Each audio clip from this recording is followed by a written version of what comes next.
کہ دولہے یا دولہے کے گھر والے ایک بھکاری کی طرح سوال کرتے ہیں اور انٹرنیشنل فقیر بن کر فریج، فون، گاڑی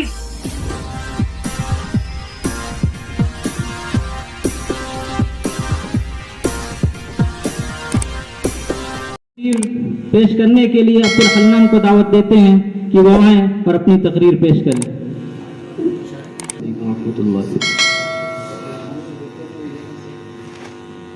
الحمد لله الذي وحده الذي نصر عبده والصلاة والسلام على من لا نبي بعده أما بعد فأعوذ بالله من الشيطان الرجيم بسم الله الرحمن الرحيم ومن يتعد حدود الله فأولئك هم الظالمون صدق الله العظيم وقال رسول الله صلى الله عليه وسلم من تزوج امرأة لعزها لم يزده الله إلا ذلا ومن تزوجها لمالها لم يزده الله إلا فقرا ومن تزوجها لحسبها لم يزده الله إلا دناءة ومن تزوج امرأة لم يردها إلا أن يغض بصره ويحسن فربه أو يصل رحمه بارك الله له فيها وبارك لها فيه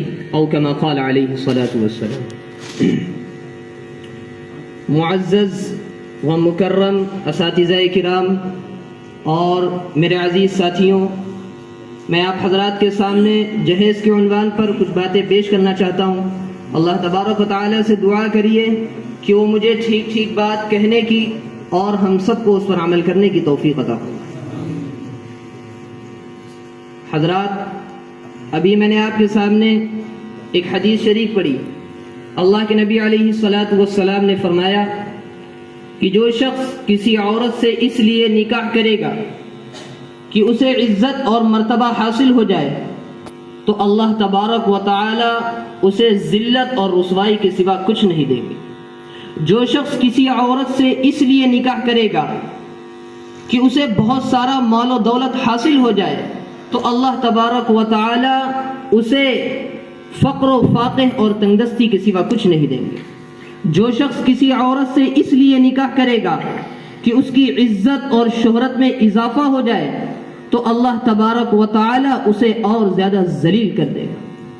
لیکن جو شخص کسی عورت سے اس لیے نکاح کرے گا کہ اس کی نگاہ نیچی رہے، وہ ہمیشہ پاک دامن رہے، اسے رحمت الہی حاصل ہو جائے تو اللہ تبارک و تعالی اسے ہر اعتبار سے خیر و برکت عطا فرمائے۔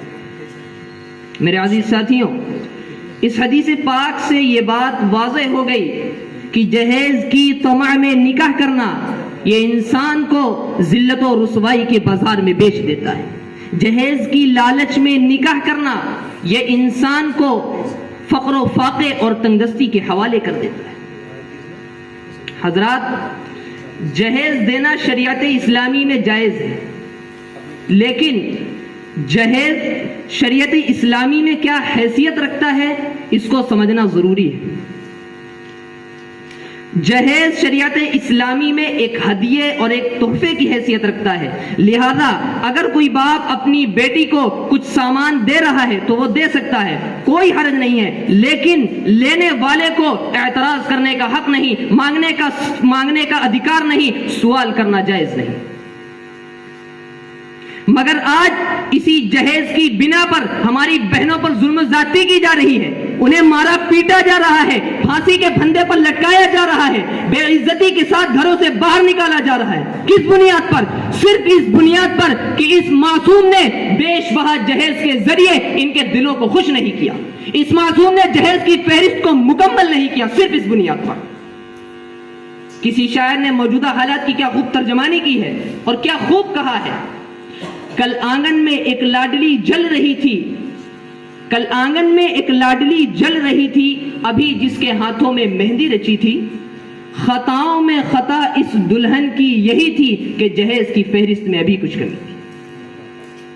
حضرات، جہیز کے نام پر ظلم کرنے والے ان مجرموں کو یہ احساس دلا دینا چاہیے کہ تم بھیڑیے ہو، بھیڑیے، انسانی شکل میں وحشی درندے ہو، اللہ تبارک و تعالیٰ کی مخلوق کے دشمن ہو، کہ ایک ذی جان عورت کو بے جان سمجھ کر جب چاہا رکھ لیا، جب چاہا چھوڑ دیا، جب چاہا پھانسی کے پھندے پر لٹکا دیا، جب چاہا بے عزت کر کے گھروں سے باہر نکال دیا۔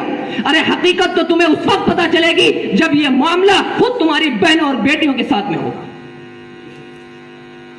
حضرات، جہیز مانگنا یہ مسلمان کی شان نہیں، یہ در حقیقت غیروں کی تہذیب ہے جسے مسلمان آج بڑے فخر کے ساتھ اپنا رہا ہے، اور یہ ایک مروجہ رسم بن چکی ہے جس کا حقیقت سے کوئی تعلق نہیں ہے۔ اور یہ بات جہیز مانگنے والوں کی آنکھوں سے اوجھل ہو جاتی ہے کہ اسی جہیز کی بنا پر کتنے بہنوں کا سہاگ اجڑ چکا ہے، کتنے خاندان تباہ و برباد ہو چکے ہیں، اسی جہیز کی بنا پر کتنے غریب والدین ان خوریز مناظر کی تاب نہ لا کر اس دنیا سے چل بسے ہیں۔ جی ہاں، اسی جہیز کی دہکتی آگ نے معصوم دوشیزاؤں کی زندگیوں کو جلا کر راکھ کر دیا ہے۔ حضرات، جہیز مسلم معاشرے کا ایک ناسور ہے، ایک زخم ہے، زخم جو رستے رستے لا علاج ناسور بنتا جا رہا ہے۔ اسی جہیز کی بنیاد پر کتنے غریب والدین قرضے کے بوجھ میں دبے جا رہے ہیں، اسی جہیز کی بنا پر اموات و فسادات میں اضافہ ہو رہا ہے، اسی جہیز کی بنا پر کتنی غریب لڑکیوں کی زندگیاں تباہ و برباد ہو رہی ہیں، اسی جہیز نے لوگوں کو خون کے آنسو بہانے پر مجبور کر دیا۔ اے جہیز کے بھکاریوں، تمہاری غیرت کہاں چلی گئی؟ کیا تمہارے اندر نرمی رحم کا مادہ ختم ہو گیا ہے؟ کیا تمہارے گھروں میں بہن بیٹی نہیں ہے؟ کیا تمہارے دلوں میں سنت رسول سے محبت نہیں ہے؟ مجھے بتاؤ، کیا تمہارے دل پتھر سے بھی زیادہ سخت ہو چکے ہیں؟ ارے ذرا غور کرو کہ عورت اللہ تبارک و تعالیٰ کی وہ نعمت عظمیٰ ہے جس کا مقام قرآن کریم نے وَقَرْنَ فِي بُيُوتِكُنَّ وَلَا تَبَرَّجْنَ تَبَرُّجَ الْجَاهِلِيَّةِ الْأُولَىٰ کہا۔ آج وہی عورت دفتروں میں، دکانوں میں، شاپنگ سینٹروں میں غیر محرم مردوں کے سامنے دوچار ہو رہی۔ مجھے بتاؤ کہ اس باپردہ اور خوشبودار پھول کو گھر سے باہر نکلنے پر کس نے مجبور کیا؟ کس نے مجبور کیا؟ تم یہ کہنے پر مجبور ہو جاؤ گے کہ غریب والدین اپنی وسعت کے بقدر اس معصوم کے ہاتھ نہیں رن سکتے، لہذا یہ خود اپنے لیے سامان جہیز فراہم کر رہے ہیں۔ شادی کے کچھ ہی ایام گزرتے ہیں اور یہ خبر آنے لگتی ہے کہ جہیز کی کمی کی وجہ سے سسرال والوں کی زیادتی بڑھتی جا رہی ہے، تو کبھی اس کو موت کے گھاٹ اتار دیا جاتا ہے۔ میں آپ کو فانی بدایونی کا ایک قصہ سناتا ہوں۔ ان کی ایک لاڈلی بیٹی تھی، انہوں نے اپنی بیٹی کو بے پناہ جہیز دیا، اتنا جہیز دیا یہاں تک کہ اپنا گھر بھی سامان جہیز میں دے دیا۔ شادی کے کچھ ہی ایام گزرتے ہیں، فانی بدایونی کے پاس خبر آتی ہے کہ سسرال والوں نے مزید جہیز کا مطالبہ کیا اور ان کے اس مطالبے کو پورا نہ کرنے کی وجہ سے بیٹی کو قتل کر ڈالا۔ بوڑھا باپ فانی بدایونی لڑکھڑاتے پیر لے کر اپنی بیٹی کے جنازے کے پاس ٹھہر کر کثرت علم سے مغلوب ہو کر بے ساختہ یہ شعر پڑھتا ہے، اب آیا یاد اے آرام جاں اس نامرادی میں، اب آیا یاد اے آرام جاں اس نامرادی میں، کہ کفن دینا بھولے تھے اپنی بیٹی کو سامان شہید۔